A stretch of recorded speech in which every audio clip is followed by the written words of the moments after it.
How can I get better at asking technical questions at work?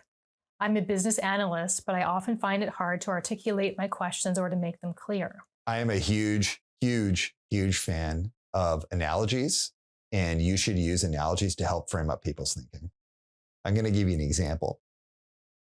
So my background is a therapist, and I use like a lot of therapeutic techniques to help leaders and teams work well together. And so I always want to understand the dynamics of how people work together. And if I say to someone, "Hey, what are the dynamics of how your team works together?" And if I said that to a leader, they'd be like, which philosophy of leadership am I pulling from? And like, I don't know, I'm embarrassed. What do you mean by dynamics? Do we get along? Like, it gets like really complex instantly. So the way that I use an analogy I use is, does your team operate like an orchestra or does your team operate like a rock band? And then of course they're like, well, what do you mean? So an orchestra has all of these individual parts. You have the woodwinds, you have the brass, you have all these different sections. And the collaboration of that team happens through the conductor.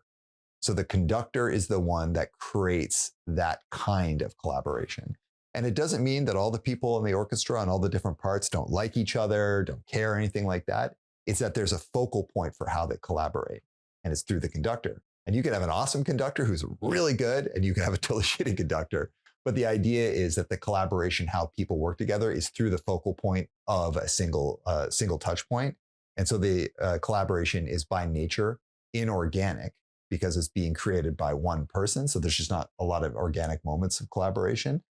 And it has to do with how good that leader is. Flip it. If you're a band, there's tons of collaboration, tons of organic collaboration, because you're living in a van together, you're writing music together, you're all kind of opinions on art and all of those things. In that space, it doesn't mean they collaborate well together. There's bands that like hate each other and are like super toxic, and there's bands that like totally get along. There's bands that hate each other and super toxic, like Oasis, but are like the best band ever. And there's bands where everybody gets along and is super wonderful and collaborates, but their band sucks. So it has a lot to do with not just how people work together, but how good all the parts are. So I use stuff like that to frame up things that for me are like ultra technical, but are super easy to understand. But when you use an analogy, you just need to be able to explain it in practical terms like I just did.